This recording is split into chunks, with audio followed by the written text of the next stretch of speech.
Es gribu tā mazu stāstiņu izstāstīt par visām savām muguras problēmām, kas man ir bijušas un kā esmu mocījusies un cik es ātri vai ilgi vai vēlu tiku ar viņām galā kaut kādā mērā, ja? Tas ir tāds moments. Nu, būtībā muguras problēmas jau man sākās pēc 30 gadiem. Tajā vecumā jau man sākās, un, protams, atbraucot uz Vāciju, kā teikt, sieviete liekas, ka viņa visu var un visu spēj un visu izdara, un, protams, ka viss stress un dzīves apstākļi, viss arī tas gulstās arī tāpat arī uz deformācijām un uz kauliem, uz locītavām. Savā laikā man tā arī likās, un tā tas arī noteikti, kad ir, ja, jo mūsu dzīve arī iespaido, tāpat arī mūsu uzturs iespaido. Bet no kurš tajos gados par to vispār domāja, ja, kad mēs ēdām, kā mēs ēdām, un mums likās, ka visam jābūt ir labi. Kaut gan arī mediķa prakse un pieredze man arī ir liela, gan gastroenteroloģijā, kardioloģijā, traumās un neiroloģijā, un kur tik viņam man vēl nav. Un es esmu izoperēta, man ir izoperēti 4 reizes ceļu locītavas, 2 reizes vēders, zarnas, aklā zarna un dolihosigma man ir izoperēta, ļoti smaga operācija bija. Tad ir izoperēti kakla skriemeļa operācija vienreiz man bija lejas daļā mugurā skriemelis, trešais izoperēts, elkonis izoperēts, un tad man vēl stāvēja 2 operācijas priekšā, visi 10 pirksti, abām 2 rokām viņi bija operācijas mērķis bija viņus ar metāliem nofiksēt, lai tie pirksti nekustētos, jo bija pēdējās gonartrozes, jo man bija pēdējā stadija artrozēm. Praktiski visās locītavās, gan pleca, gan gūžas locītavās, visās locītavās, elkoņa locītavās, visur man bija. Un deformējās jau kauliņi, vēl man nebija 50 tajā laikā, jau deformējās rokām, visi tie kauliņi tā kā tantukam kādi 90 gadi. Jā, un viss bija ļoti sāpīgi tie kauliņi. Nu, lūk, un praktiski, kad man bija pēdējā operācija 2010. gadā kakla skriemeļiem, operācijas laikā man iesprūda nervs saknītē. Tieši saknē viņš tika iesprūst. Man arī līdz tam man bija ļoti daudz visādas diska trūces ar ļoti smagām un sāpinošām procedūrām un ārstēšanas metodēm. Gadiem viņas gāja gan kakla skriemeļos, krūšu skriemeļos pat, un arī apakšējos skriemeļos bija ļoti daudz. Kad es esmu pat pusgadu gulējusi tikai uz grīdas, atceros, ka es diplomu aizstāvēju šeit Vācijā. Man nebija citas izējas, kad man bija jāapstiprina savs mediķa diploms, un es gulēju praktiski uz grīdas, un dienu pirms, tas bija nedēļu pirms eksāmena nolikšanas, man celis noplīsa, menisks sakla izslīdēja ārā, un to vajadzēja operēt, un, protams, kad es izlūdzos, lai pēc eksāmena, tad es arī eju uzreiz pa taisnu, un tā tas arī bija, pa taisnu uz slimnīcu un operēt, ja. Tā kā nekāda prieka sejā, protams, ka nebija eksāmenu likt. Nu, tā ir tāda pagātne no maniem, tāda īsa, ja. Un tā kā man iesprūda tas nervs, tieši kur bija kakla skriemeļos 6., 7. Un tā problēma man ir praktiski līdz šodienai. Ar to problēmu es cīnījos vairāk kā 5, 6, 7 gadi.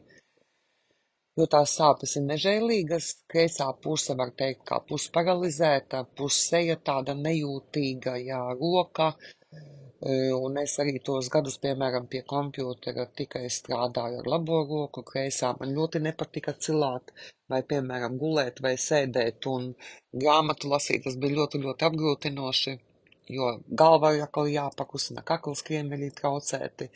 Rokās visas locītavas bija traucētas, sāpes bija ļoti nežēlīgas, ja. Tā kā es pat nezināju, visu laiku sapņoju kaut kādu aprīkojumu, lai es varētu uzlikt tā kā grāmatu, un man nebūtu ne galva, ne rokas jākustina, un es varētu vienkārši ar acīm lasīt, ja. Un tāda sapņa arī bija. Nu, lūk, un, protams, ka šī sāpe noveda mani pie tā, ka es paliku darba nespējīga uz 100%, darba nespējas invaliditāte. Un vēl papildus pēc kakla skriemeļiem man atklāja, pilnīgi nejauši man atklāja, jo es vienu izmeklējumu laikā, kad laktozi man pārbaudīja, es piepūtos 8 kilogrami stundas laikā. To dakteris ieraudzīja un lika man uz svariem. Un, protams, viņš paņēma man analīzi uz visām baktērijām, kas tik vien ir, salmonellām un brucelozēm un, protams, arī uz iekzīnijām. Un man izrādījās, ka man 30, tas bija 10 gadi atpakaļ, tagad jau ir 40 gadi, vairāk kā 43 gadi jau kroniskā forma, un tajā laikā bija 3 gadi akūtā forma, protams, 3 gadu laikā antibiotiķus, pēc tam es vēl nākamos 3 gadus lietoju, kopā 6 gadi bija akūtā forma, un, protams, ka šo baktēriju medicīnai praktiski nespējīga cīnīties ar viņu, jā, jo viņa ir rezistenta tā baktērija pret visām antibiotikām. Nu, lūk, un tad es vienkārši, man citas izējas nebija, es, protams, ka nezināju vēl tādu zinzīnu. Es sapratu, ka man ir jāiet uz diētas, man ir vienkārši jāiet uz diētas dēļ vēdera, dēļ manām locītavām, dēļ visām sāpēm, medikamentu uzņemšana bija ļoti liela, ne tikai tablešu formā, bet arī šķidrā formā, injekciju formā, mugurkaulā man arī kompjuteru tomogrāfijas laikā špricēja, hormonus špricēja, sāpes remdināja, ja, un pat pārbaudīja, cik tas nerva saknītes iekaisums, cik viņš ir akūts, vai ir jāoperē steidzīgi vai nav, bet, protams, ka visi man tā kā atteica operēt, jo nav nekādas garantijas, ka es nepalikšu uz gultas pie šīs operācijas. Un tad es sapratu, ka, nu, man pašai jāsāk ar diētām, man cits nekas neatliek. Es izslēdzu praktiski arī tos produktus, ko es panesu, bet tie, kas ir jau piefiksēti pasaulē kā alergēni, ja? Jo būtībā pie ļoti daudzām saslimšanām, ja mēs kādu alerģisku produktu dodam, viņš, var teikt, pāsina iekaisuma procesu, pāsina dzīšanas procesu, pāsina. Tā kā praktiski dzīšanas procesiem un iekaisumiem, nu, nav tādas lielas izredzes, ka viņi ātri tā kā varētu pazust no organisma, ja. Līdz ar to es tos visus izslēdzu un praktiski pāri man nepalika nekas, pilnīgi nekas, ja. Man arī bija gan pārtiks nepanesība, un man patīk pase, pat arī zobu pases un arī dabīgie, naturālie garšvielas, arī tām praktiski, nu, viss, es biju, nu, es savā tanī laikā, es nezināju, ko man darīt, sēdēju tikai bibliotekās un grāmatnīcās un lasīju visas grāmatas, es nezināju, ko. Un tad, kad es uzzināju par zinzīnu, un es sapratu, ka tas ir mans vienīgais ceļš, jo, ja mēs organismu esam pabarojuši ar visu, kas ir nepieciešams, nevis vienkārši kaut kādu ikdienas devu mēs iedodam, kur tikai vienkārši kaut ko uztur, bet mans organisms jau bija pilnīgi izsīcis. 4 gadu diēta vēl papildus, ja medikamenti, praktiski organismam resursu nebija, vairāk pašam ar ko cīnīties. Un to es uzreiz sapratu momentā, ka man ir jālieto, es zināju, ka būs gadi, ka tas nebūs no šodienas uz rītdienu, ja, un galvenais jau man bija tas omega indeks asinīs, tas bija viens no galvenajiem momentiem man tieši, uz to es biju ļoti, ļoti sakoncentrējusies, jo man arī pagātne, var teikt, man māte aizgāja 51. gadā sirds infarktu, tieši arī manā nodaļā, Stradiņos, pēc 2 sirds infarktiem, un viņa visu mūžu arī ņēma zivju eļļu, visu mūžu. Bet mēs jau zinām, ka zivju eļļa nekam viņa neder, viņa absolūti nelīdz. Mums vajag, lai būtu uzkrājums, lai būtu eritrocītos uzkrājums, un kad eritrocītos ir uzkrājums, tad arī tā enerģija nāk no iekšas, tad arī orgāni tiek apasiņoti, tiek bagātināti ar visiem minerāļiem, viņi tiek pabaroti, toksīni tiek izvadīti. Un tas bija tāds lielākais, tas moments, es zināju, ka tas būs garš ceļš priekš manīm, jo ļoti daudzus gadus, vairāk kā 10, es biju, godīgi sakot, man bija bads, organisms bija milzīgā badā no visām vielām, kas organismam nepieciešamas, lai viņš veidotu savas funkcijas, ja, lai varētu normāli strādāt.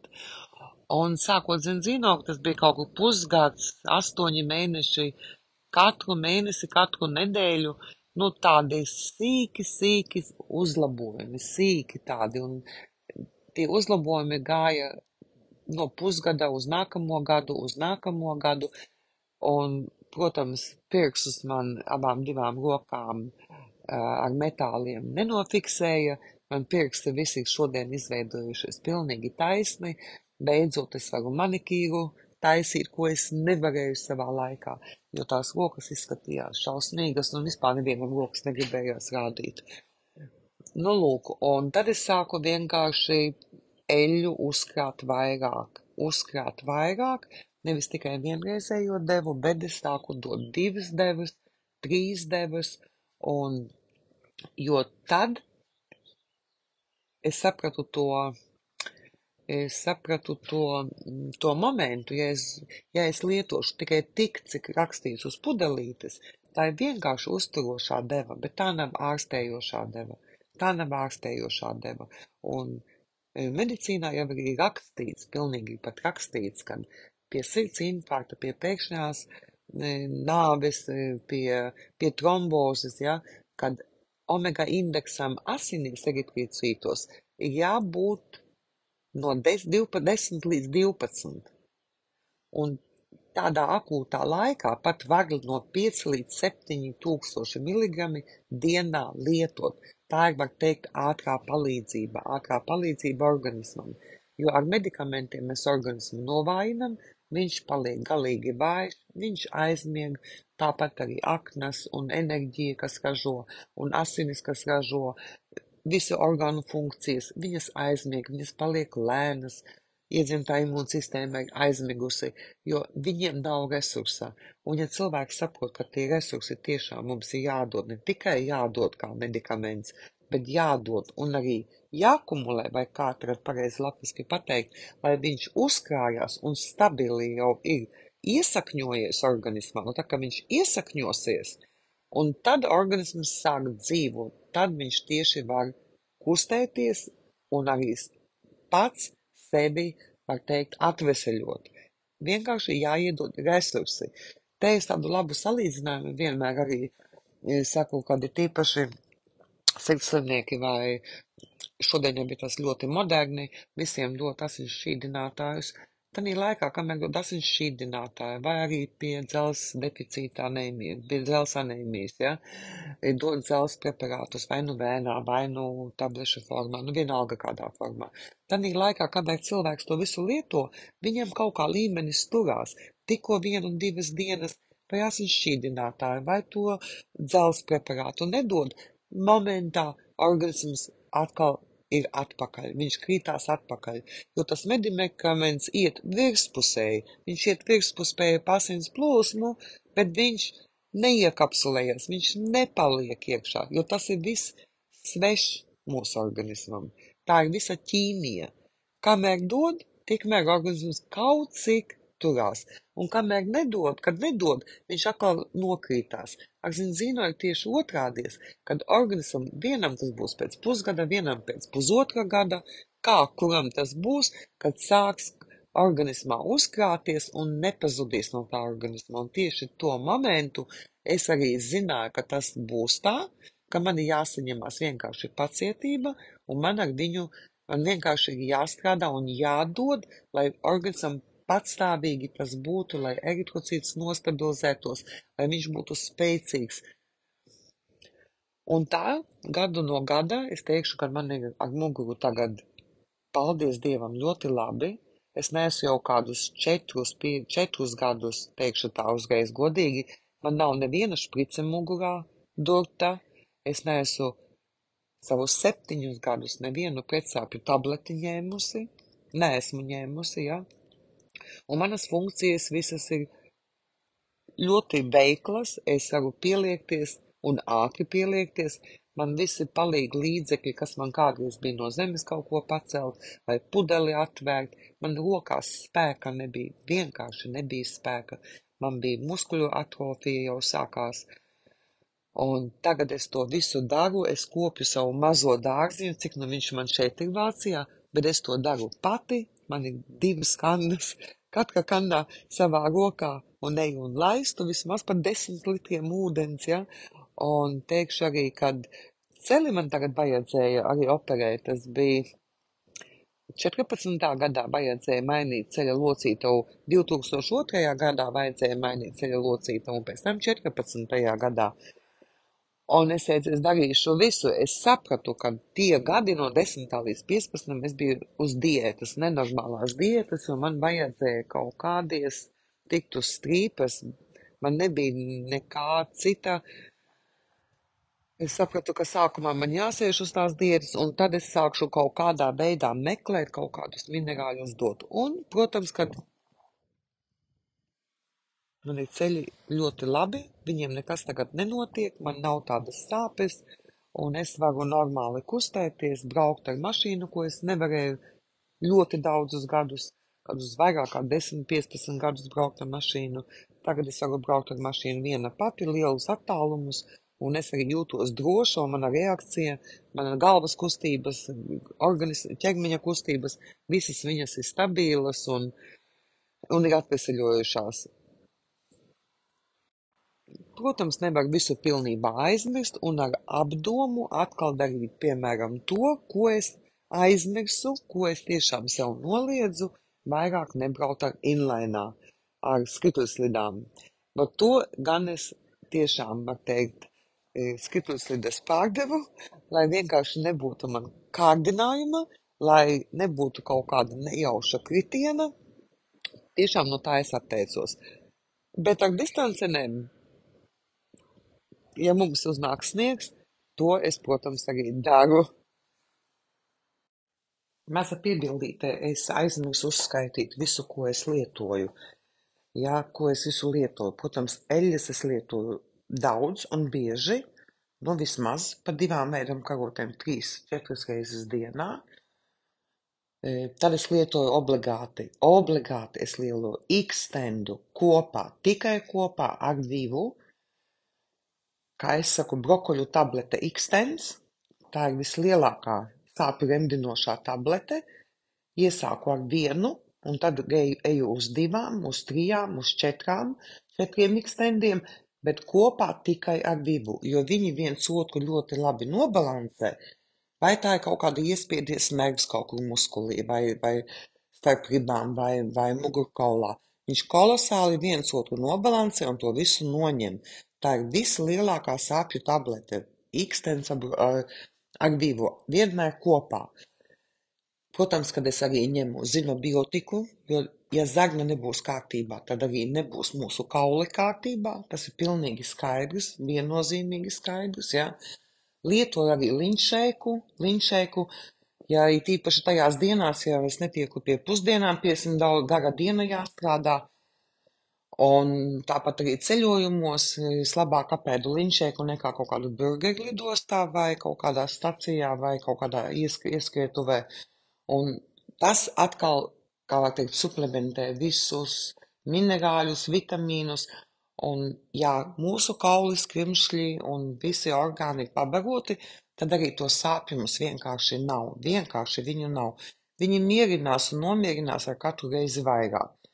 Praktiski veselības konceptu es lietoju visu, jā, lietoju visu, jo ātrāk mēs sāksim lietot visu, bet, protams, sākt ar lēnītēm, pa mazumiņam, pieradināties un atkal tālāk.